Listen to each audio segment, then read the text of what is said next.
नमस्कार प्यारे दोस्तों, डीएलएड फोर्थ सेमेस्टर विज्ञान साइंस की महामैराथन क्लास 1। इसके बाद क्लास 2 होगी। देखते हैं पहला चैप्टर का क्वेश्चन स्टार्ट करते हैं। जैव विकास, जो आपके एग्जाम के लिए बहुत ही इंपॉर्टेंट प्रश्न आएंगे जैव विकास से।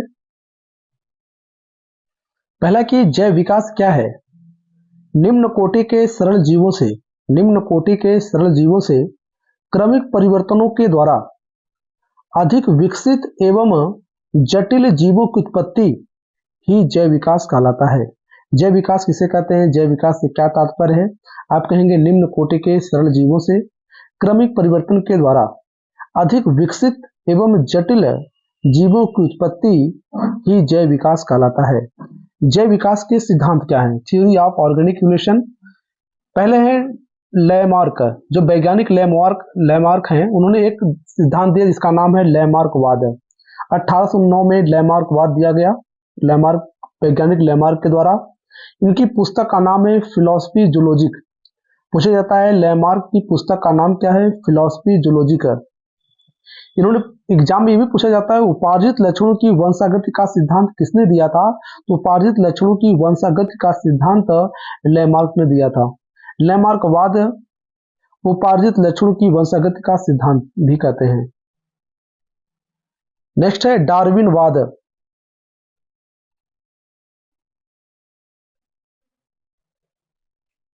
चार्ल्स डार्विन के द्वारा 1859 में डार्विनवाद का सिद्धांत दिया गया। इसमें बताया गया प्राकृतिक वर्ण का सिद्धांत भी कहते हैं। डार्विनवाद को प्राकृतिक वर्ण का सिद्धांत भी कहते हैं। इनकी पुस्तक है प्राकृतिक चुनाव द्वारा जातियों की उत्पत्ति। डार्विन की पुस्तक का नाम है, जो चार्ल्स डार्विन है उनकी पुस्तक का नाम है प्राकृतिक चुनाव द्वारा जातियों की उत्पत्ति। तो डार्विनवाद को प्राकृतिक वर्ण का सिद्धांत भी कहते हैं। इनकी पुस्तक का नाम है प्राकृतिक चुनाव द्वारा जातियों की उत्पत्ति।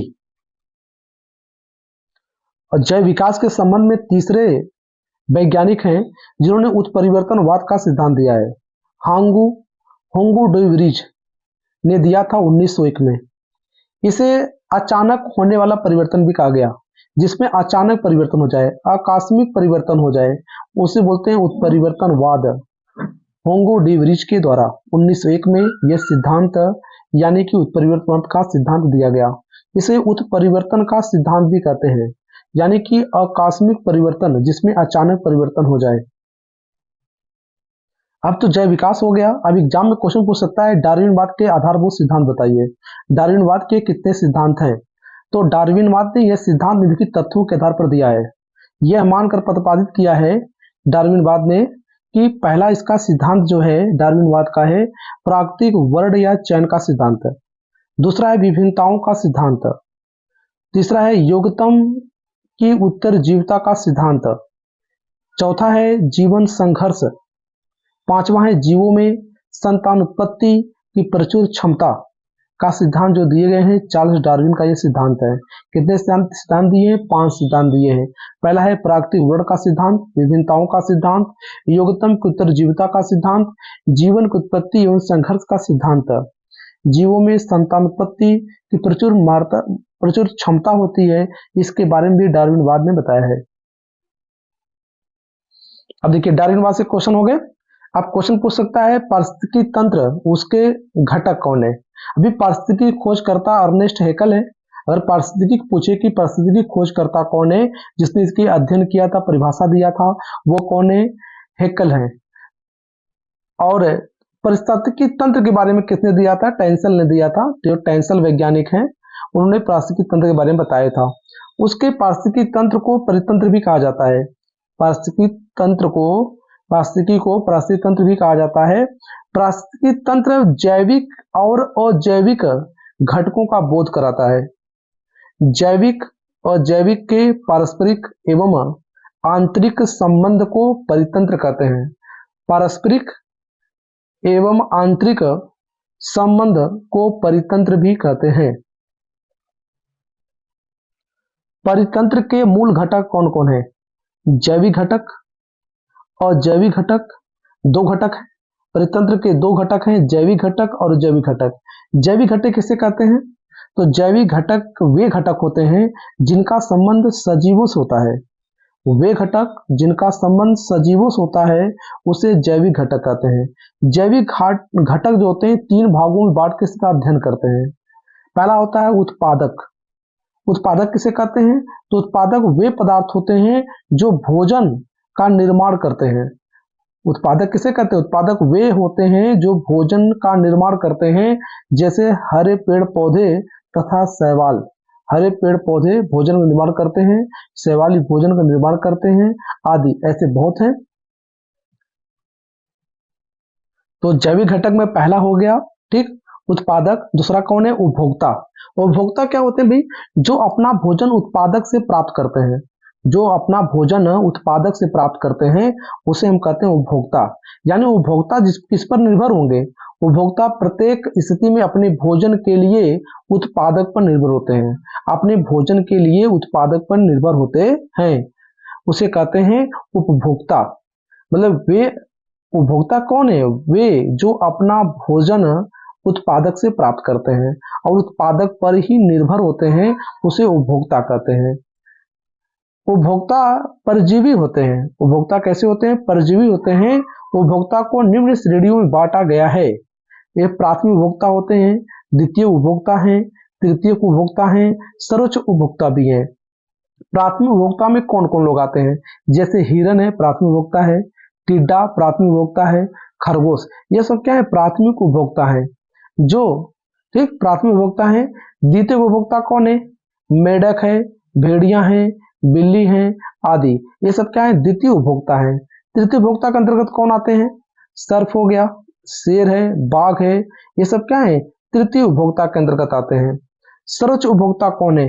हम लोग क्या है? मनुष्य क्या है? सर्वोच्च उपभोक्ता है। बाज हो गया, मनुष्य है, ये आदि, ये सब सर्वोच्च उपभोक्ता के अंतर्गत आते हैं। तीसरा इसका घटक है, ठीक, इसको बोलते हैं अपघटक। तीसरा क्या है? तीसरा अजैविक है। जैविक कौन है? तीसरा, पहला उत्पादक हो गया, दूसरा उपभोक्ता हो गया, तीसरा कौन है? अपघटक है। इन्हें प्राकृतिक सफाई कर्मी भी कहा जाता है। इन्हें प्राकृतिक सफाई कर्मी भी कहा जाता है। वे जीव जो जटिल भोज्य पदार्थों को सरल भोज्य पदार्थों में तोड़ देते हैं, यानी कि विघटित कर देते हैं, उसे हम कवक, उसे हम क्या बोलते हैं? अपघटक कहते हैं। जैसे कवक हो गया फंगस, बैक्टीरिया जीवाणु है, और कवक है फंगाई, यानी कि फंगस कवक है। तो अपघटक क्या है? इन्हें प्राकृतिक सफाई कर्मी भी कहा जाता है। वे जीव जो जटिल भोज्य पदार्थों को सरल भोज्य पदार्थों में विभाजित कर देते हैं, उन्हें अपघटक कहते हैं।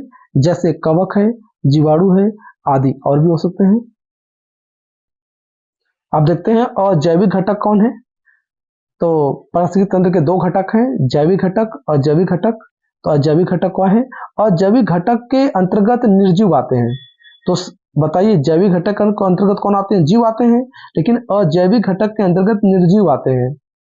और ये निर्जीव परितंत्र के लिए आवश्यक होते हैं, यानी पारिस्थितिकी तंत्र के लिए बहुत ही आवश्यक है। परितंत्र तब तक सुचारू रूप से नहीं चल सकता है जब तक जैविक एवं अजैविक घटक दोनों बराबर हिस्सेदारी नहीं निभाते हैं। यानी कहने का मतलब है, अजैविक घटक के अंतर्गत निर्जीव आते हैं। यह निर्जीव परितंत्र के लिए बहुत ही आवश्यक है। परितंत्र का तब तक सुचारू रूप से कार्य नहीं कर सकता है, चल नहीं सकता है, जब तक इसके जैविक घटक और अजैविक घटक दोनों बराबर हिस्सेदारी नहीं करते हैं, बराबर हिस्सेदारी नहीं निभाते हैं, तब तक यह जैविक घटक चलने वाला नहीं है। जैसे टेम्परेचर, ताप का प्रभाव पड़ता है, दाब है, सूर्य का प्रकाश, मेन कौन है? सूर्य का प्रकाश है, खनिज लवण है, और सभी गैसें, ये सब क्या है? अजैविक घटक हैं। ताप भी चाहिए, टेम्परेचर हो गया, प्रेशर हो गया, सूर्य के प्रकाश है, खनिज है, सॉल्ट है, आदि अन्य प्रकार की जो गैसें हैं जो वायु में क्या है? सम्मिलित है, ये क्या है? अजैविक घटक है।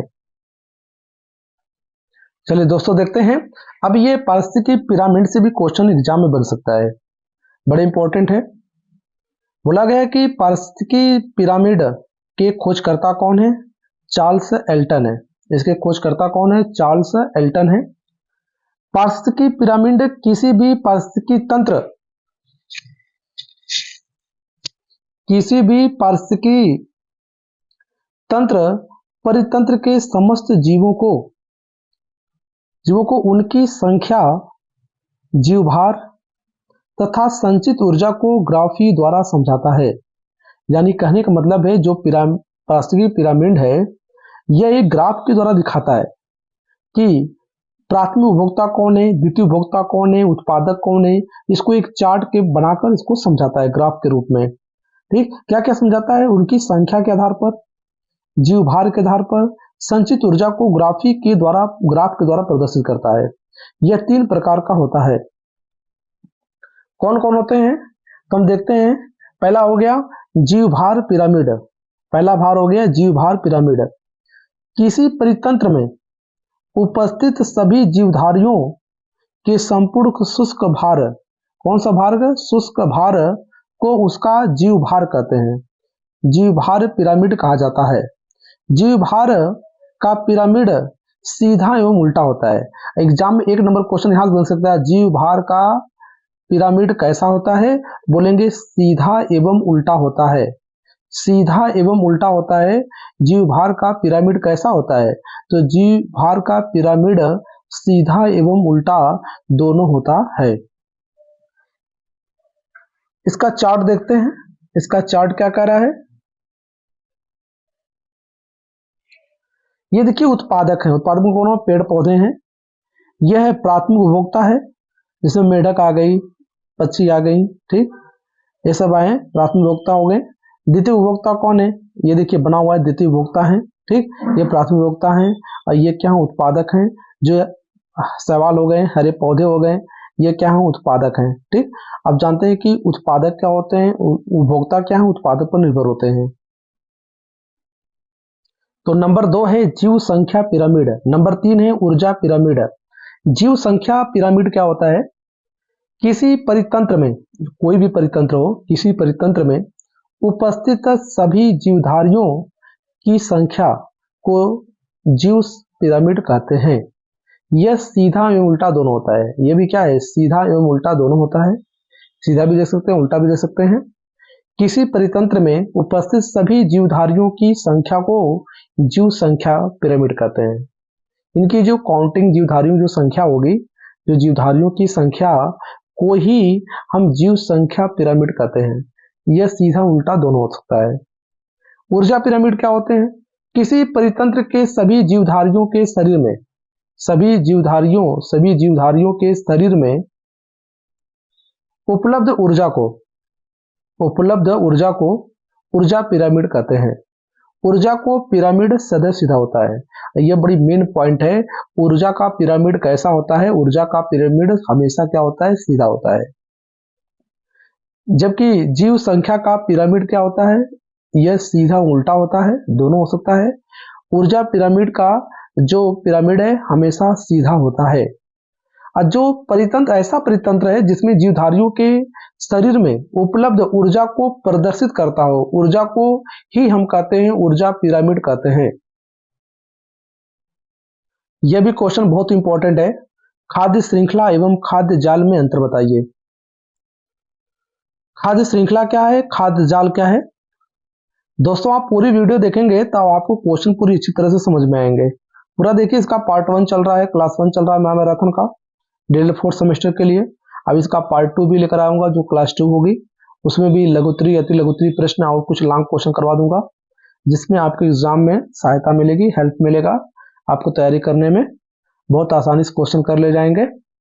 यहाँ देखिए खाद्य श्रृंखला और खाद्य जाल, ये भी क्वेश्चन अभी 2021 में पूछा गया था, ठीक, और बड़ा बेहतरीन क्वेश्चन है। खाद्य श्रृंखला क्या होते हैं? खाद्य श्रृंखला सरल स्ट्रक्चर वाले होते हैं, जबकि खाद्य जाल क्या होता है? खाद्य जाल जटिल स्ट्रक्चर वाले होते हैं। यह होता है सिंपल, यह होता है क्या? जटिल होता है। देखिए खाद्य श्रृंखला में सभी जीव एक दूसरे पर भोजन के लिए निर्भर होते हैं, इसमें खाद्य श्रृंखला में। लेकिन खाद्य जाल में क्या होता है कि खाद्य जाल का निर्माण खाद्य श्रृंखला से ही होता है। खाद्य श्रृंखला से ही खाद्य जाल का निर्माण होता है। खाद्य श्रृंखला में ऊर्जा का प्रवाह एक दिशात्मक होता है, एक ही दिशा के रूप में चलता रहता है।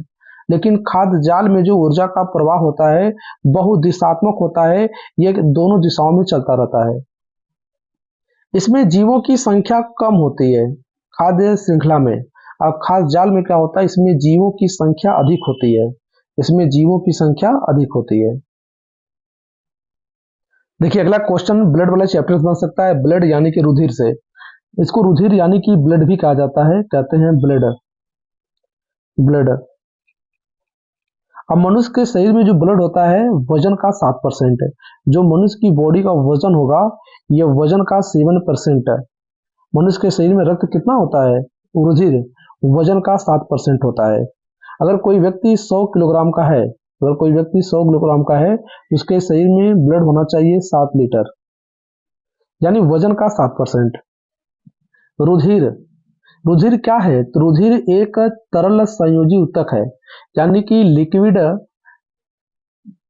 लिक्विड कनेक्टिव टिश्यू है। तरल संयोजी ऊतक है रुधिर। क्या है, रुधिर एक तरल संयोजी ऊतक है, तरल संयोजी ऊतक है। तरल मतलब होता है लिक्विड फॉर्मेट, संयोजी मतलब होता है जुड़ना, ऊतक मतलब होता है टिश्यू। तरल संयोजी ऊतक जो मतलब एक दूसरे को जोड़ने का काम करता है, ऊतक का निर्माण करता है, वही क्या है, रुधिर है। यह क्षारी होता है, अपारदर्शी होता है, चिपचिपा पदार्थ होता है। और इसका जो पीएच मान होता है 7.4 होता है। इसका रुधिर का पीएच मान कितना होता है, रुधिर का पीएच मान होता है 7.4, यानी रक्त का पीएच मान कितना, 7.4 होता है। रुधिर प्लाज्मा और कणिकाओं से मिलकर बना हुआ है। प्लाज्मा की मात्रा 50 से 55% होती है, जबकि कणिकाओं की मात्रा 40 से 45% होती है। प्लाज्मा किस रंग का होता है, प्लाज्मा हल्के पीले रंग का पारदर्शी पदार्थ है। प्लाज्मा में इम्यूनिटी पावर यानी एंटीबॉडीज होता है, जो जिसमें प्लाज्मा में प्रतिरोधक क्षमता पाई जाती है। प्रतिरोधक क्षमता का निर्माण कहाँ होता है, डब्ल्यूबीसी में। इम्यूनिटी पावर का निर्माण होता है डब्ल्यूबीसी में। प्लाज्मा में जल की मात्रा 90 से 92%, सबसे अधिक पूछा जाता है प्लाज्मा में जल की मात्रा कितनी होती है, 90 से 92% होती है। इसमें 7% प्रोटीन पाई जाती है। कौन सी प्रोटीन, प्रोथ्रोम्बिन, एल्बुमिन, फाइब्रिनोजन आदि प्रोटीन पाई जाती हैं। 1% जो होती है, 1% में अन्य 1% में अगर देखा जाए तो कार्बोहाइड्रेट पाए जाते हैं। 1% में क्या होते हैं, कार्बोहाइड्रेट एवं अन्य पदार्थ होते हैं। कार्बोहाइड्रेट एवं अन्य पदार्थ होते हैं 1%, इसको बोलते हैं शर्करा। कणिकाएं हैं 40 से 45%। कौन कौन, आरबीसी लाल रक्त कणिकाएं। लाल रक्त कणिकाओं को हम कहते हैं एरिथ्रोसाइट। एरिथ्रोसाइट इसका बायोलॉजिकल नाम है। आरबीसी का बायोलॉजिकल नाम क्या, एरिथ्रोसाइट है। आरबीसी का जीवन काल कितना होता है, आरबीसी का जीवन काल होता है 120 दिन। आरबीसी का रंग कैसा होता है, लाल होता है। इसका रंग कैसा होता है, आरबीसी का रंग कैसा होता है, लाल होता है। और किसकी वजह से, हीमोग्लोबिन के कारण। हीमोग्लोबिन क्या, एक लौह युक्त प्रोटीन है जो वर्णक का कार्य करती है। हीमोग्लोबिन, आरबीसी का रंग कैसा होता है, लाल होता है। इसे एरिथ्रोसाइट भी कहते हैं। इसका जीवन काल होता है 120 दिन। डब्ल्यूबीसी जो इम्यूनिटी पावर का निर्माण करता है, एंटीबॉडीज का निर्माण करता है, उसे क्या क्या बोलते हैं हम, ल्यूकोसाइट भी कहते हैं। प्लेटलेट्स इसे हम कहते हैं थ्रोम्बोसाइट, इसे कहते हैं थ्रोम्बोसाइट, इसे हम थ्रोम्बोसाइट कहते हैं। प्लेटलेट्स मतलब क्या होता है, प्लेटलेट्स का रक्त का थक्का जमने में सहायक है। प्लेटलेट्स क्या है, रक्त का थक्का जमने में सहायक है। तो प्लेटलेट्स का काम होता है रक्त का थक्का जमने में सहायक। रक्त का थक्का, अगर चोट लग जाती है, रक्त का स्राव होता है, रक्त का थक्का जमाने में प्लेटलेट सबसे पहले योगदान देता है। नेक्स्ट क्वेश्चन है, रुधिर के कार्य क्या है। ऑक्सीजन का संवहन करना, कोशिकाओं से कार्बन डाइऑक्साइड को शोषण अंगों तक पहुंचाना, कोशिकाओं से कार्बन डाइऑक्साइड को शोषण तक पहुंचाना, शरीर को प्रतिरक्षा शक्ति प्रदान करना, शरीर को प्रतिरक्षा शक्ति प्रदान करता है रुधिर। हीमोग्लोबिन क्या है, हीमोग्लोबिन क्या है, एक हीमो मतलब होता है लौह युक्त, यह क्या है, लौह युक्त है, जिसमें यानी कि आयरन धातु पाई जाती है। यह आयरन धातु लौह युक्त मतलब आयरन धातु पाई जाती है, जिसके रंग वजह से, हीमोग्लोबिन की वजह से रक्त का रंग लाल होता है। ग्लोबिन क्या, एक प्रोटीन है। ग्लोबिन क्या, एक प्रोटीन है। हीमोग्लोबिन, आरबीसी का रंग कैसा होता है, रक्त का रंग कैसा होता है, लाल होता है। जो आरबीसी है उसका रंग कैसा होता है, लाल होता है रक्त का, हीमोग्लोबिन के कारण है। हीमोग्लोबिन एक लौह युक्त प्रोटीन है जो वर्णक का कार्य करती है।